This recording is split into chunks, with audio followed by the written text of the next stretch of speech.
नमस्कार मित्रांनो, आजच्या या व्हिडिओमध्ये आपण शिकणार आहोत की एक्सटेन्शन बोर्ड कसा बनवायचा किंवा कुठलाही इलेक्ट्रिसिटीचा बोर्ड असेल व त्यावर आपल्याला स्विच व सॉकेट काही बसवायचे असेल तर त्याची वायरिंग कशी करायची हे सगळं मी आजच्या या व्हिडिओमध्ये आपल्याला समजून सांगणार आहे।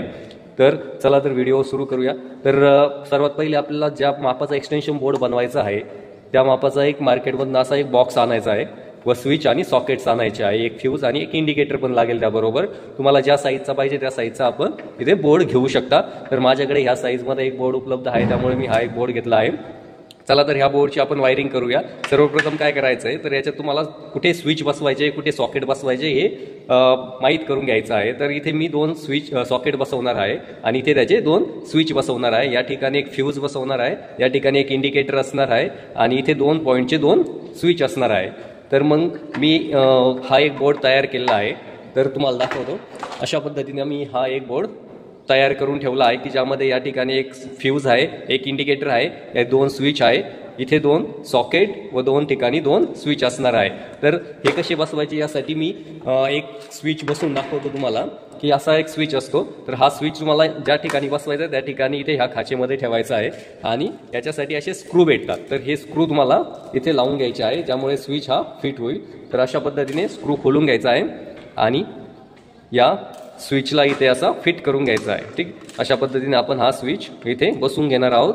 तर सर्व स्विच व सॉकेट मी अशाच पद्धतीने सगळे बसवून घेतलेले आहेत। आपण पाहू शकता, तुम्हाला जिथे जागा पाहिजे तिथे तुम्ही स्विच व सॉकेटची जागा निश्चित करू शकता। फक्त स्विच हा सॉकेटच्या शेजारी असावा, ज्या सॉकेटसाठीचा जो स्विच आहे तो त्या सॉकेट शेजारी असावा, जेणेकरून आपल्याला लक्षात येतं की ह्या सॉकेटचा हा स्विच आहे म्हणून। ठीक आहे, तर अशा पद्धतीने हा स्विच इथे आपण बसवून देणार आहोत, बघू शकता। त्यानंतर टेस्टरने हे स्क्रू थोडेसे टाईट करून घ्यायचे आहे। आता स्विच बसवताना एक गोष्ट लक्षात घ्यायची आहे की स्विच हे जेवढे स्विच असतील तुमच्या बोर्डमध्ये ते सगळे एकसारखे बसले पाहिजे। म्हणजे स्विचवरती इथे तुम्ही बघू शकता एक मार्किंग असते, ठीक आहे। ही मार्किंग तुम्हाला खालच्या बाजूला ठेवायची आहे नेहमी। स्विच जर असा सरळ धरला तर ही मार्किंग नेहमी खालच्या बाजूला असावी। सर्व स्विचची मार्किंग बघू शकता खालच्या बाजूला आहे, म्हणजेच सर्व स्विच अशा पद्धतीने तुमचे बसतील। ठीक आहे, तर आता पुढे आपण याची वायरिंग करायची कशी हे समजून घेऊया। आणि सॉकेट सुद्धा बसवताना सरळच बसवायचे आहे, हावरचे अर्थिंगचे पॉईंट हे वरच्या बाजूला आले पाहिजे। आता याची वायरिंग कशी करायची हे समजून घेणार आहोत आपण। तर याची वायरिंग करण्यासाठी सर्वात प्रथम आपल्याला हा जो फ्यूज आहे या फ्यूजला काढून ठेवायचा आहे, ठीक आहे। आणि या फ्यूजमध्ये सप्लाय आणायचा आहे। सर्वात पहिले फ्यूजमध्ये सप्लाय येईल, त्यानंतर हा इंडिकेटर आहे तर इंडिकेटरमध्ये सप्लाय जाईल, त्यानंतर स्विचला व स्विच नंतर सॉकेटला। अशा पद्धतीने आपण याची वायरिंग करणार आहोत। चला तर आपण वायरिंग सुरू करूया। यासाठी तुम्हाला कलर कोडच्या वायर अवेलेबल असतील तुमच्याकडे तर कलर कोडच्या वायर्स वापरायच्या आहे। म्हणजे न्यूट्रलसाठी नेहमी काळी वायर वापरायची आहे, फेससाठी नेहमी लाल वायर वापरायची आहे आणि अर्थिंगसाठी नेहमी हिरवी वायर वापरायची आहे। तर माझ्याकडे तिन्ही कलरच्या वायर असल्यामुळे मी कलर कोडनुसारच याचे कनेक्शन तुम्हाला करून दाखवणार आहे। तर आपल्याला कुठली वायर कुठे जोडायची यासाठी ह्या कुठल्याही एका वायरचं माप घ्यायचं आहे। समजा तुम्हाला न्यूट्रल आणायचे आहे तर इथून जर न्यूट्रल तुम्हाला इथे आणायचे असेल तर अशा पद्धतीने तुम्ही वायरचं माप घेऊन वायर कट करू शकता। वायर कट केल्यानंतर दोन्ही बाजूने वायरचे इन्सुलेशन थोड्या प्रमाणात इन्सुलेशन काढायचं आहे अशा पद्धतीने, ठीक आहे। आणि हे जे कंडक्टर्स आहेत याच्यातले ज्या तारा आहेत ह्या काय करायच्या व्यवस्थित पिळून घ्यायच्या आहे, ज्यामुळे त्या ह्या सॉकेटमध्ये व्यवस्थित बसून जातात। ओके, तर मी सर्व कनेक्शनसाठी वायर्स कट करून ठेवले आहे। तर मी सुरू करतो बघा। सर्वात पहिले आपल्याला काय करायचं आहे की इथून आपल्याला इथपर्यंत सप्लाय आणायचा आहे। म्हणजे पहिले जो सप्लाय येणार तो कशामध्ये येणार आहे, आपला फ्यूजमध्ये येणार आहे, ठीक आहे। तर मग आता फ्यूजच्या पुढे आपल्याला कनेक्शन करायचं आहे। तर ह्या फ्यूजच्या ह्या पॉईंटमध्ये ही रेड वायर मी फेजची वायर जोडत आहे बघा।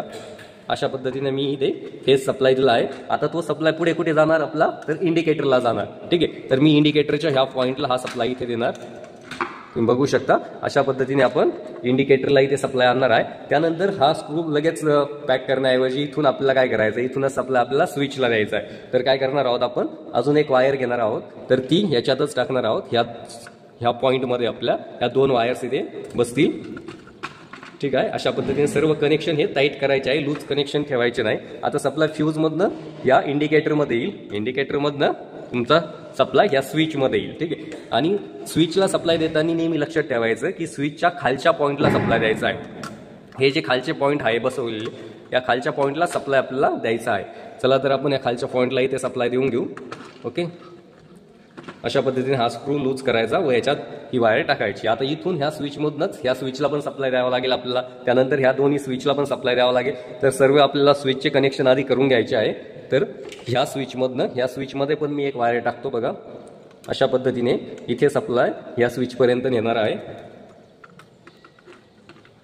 कनेक्शन लूज ठेवायचे नाही एवढी एक काळजी आपल्याला घ्यायची आहे. तर ह्या स्विचमधनं ह्या स्विचमध्ये सप्लाय आता आपण घेत आहोत बघा.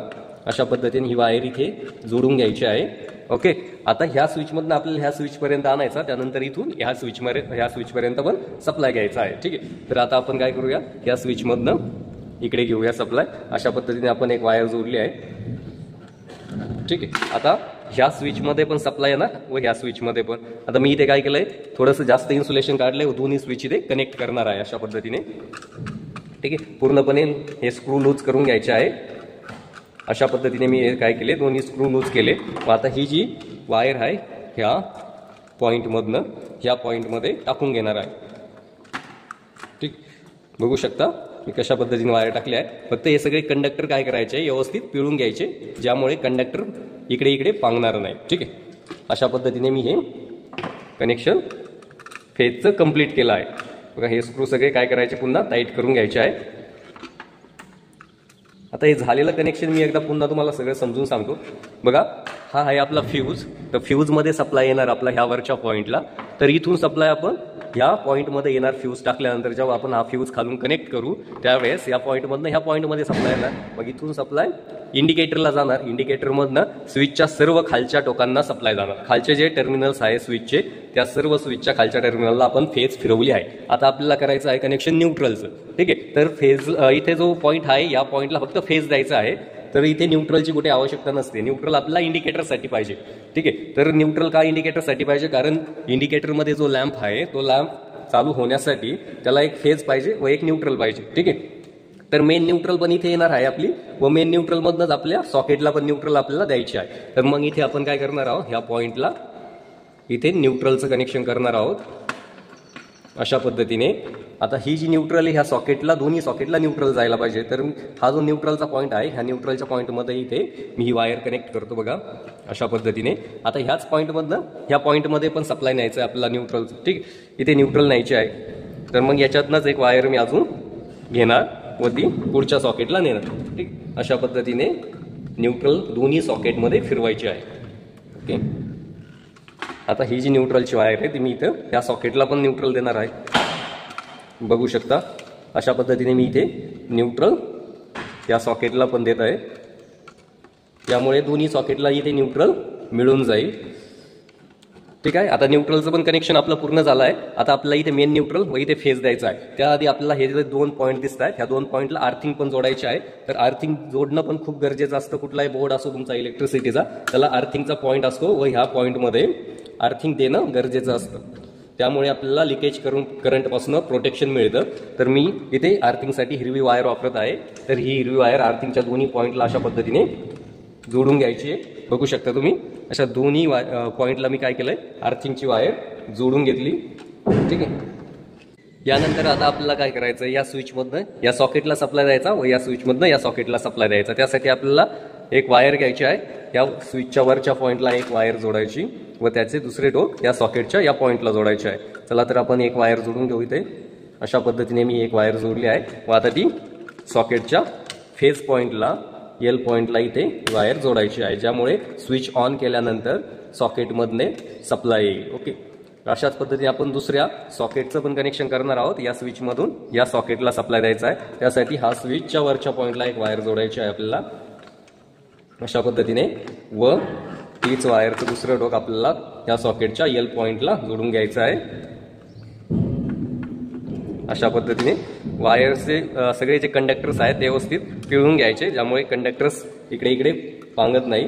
तर अशा पद्धतीने हा स्क्रू पुन्हा टाईट करून द्यायचा आहे.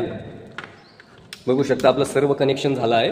आता झालेले कनेक्शन सर्व बरोबर आहे की नाही याची खात्री करून घ्यायची. सर्व कनेक्शन टाईट आहे की नाही याची खात्री करून घ्यायची. कुठे कनेक्शन लूज राहता कामा नये.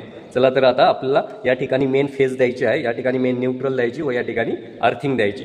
तर मी इथे फेज देऊन घेतो. हे बघा माझ्याकडे रेड कलरची वायर आहे, तर या ठिकाणी मी इथे फेज देणार आहे. अशा पद्धतीने ह्या फ्यूजला आपण इथे मेन फेज सप्लाय देतोय. इथे न्यूट्रल द्यायचे आहे आपल्याला.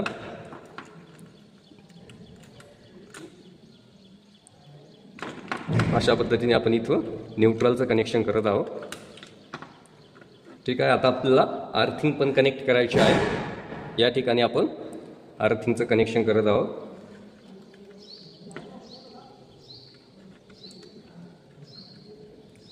ठीक आहे. अशा पद्धतीने आपण इथे अर्थिंगचं पण कनेक्शन पूर्ण केलं आहे. आता आपला हा एक्सटेन्शन बोर्ड पूर्णपणे भरून झाला आहे. तर हे कनेक्शन आपण आता चेक करून बघणार आहोत आपला बोर्ड चालू होतोय की नाही. तर हा बोर्ड पूर्ण व्यवस्थित फिट करायचा आहे. याचे स्क्रू पॅक करण्याआधी मी याला टेस्ट करून बघणार आहे. चला तर आपण ह्या बोर्डला सप्लाय देऊन चेक करू की आपला बोर्ड व्यवस्थित काम करतोय की नाही. ठीक आहे. तर मी याला आता सप्लाय देतो आणि मग आपण याला चेक करूया.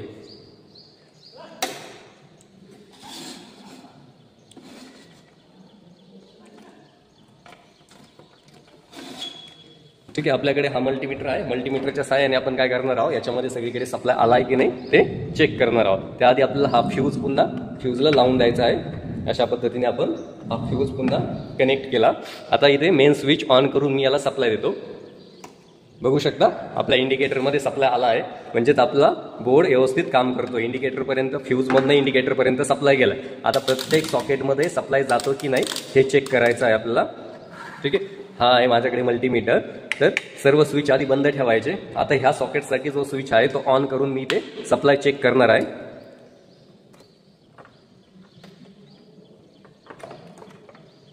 बघू शकता तुम्ही इथे 230 व्होल्टेज सप्लाय दाखवतोय, म्हणजे हा स्विच आपला हा सॉकेटमध्ये सप्लाय आलेला आहे. त्याच पद्धतीने ह्या सॉकेटमध्ये सप्लाय येतोय काय ते पण चेक करणार आहोत आपण. बघू शकता यामध्ये पण सप्लाय आला आहे 230 व्होल्ट. म्हणजे आपण जे एक्सटेन्शन बोर्डचं कनेक्शन केलेलं आहे ते सर्व प्रॉपर व व्यवस्थित कनेक्शन झालेलं आहे. अशाच पद्धतीने आपण कुठलाही साईजचा बोर्ड असो व त्याच्यावर किती स्विच व सॉकेट असो अशा पद्धतीने कनेक्शन करून आपण स्विच व सॉकेटचे व्यवस्थित कनेक्शन केल्यानंतर आपला बोर्ड सुरू करू शकतो. व्हिडिओ आवडला असल्यास व्हिडिओला लाईक करा, शेअर करा व चॅनलवर नवीन असेल तर चॅनलला सबस्क्राईब करा. चला तर भेटूया पुन्हा पुढच्या व्हिडिओमध्ये.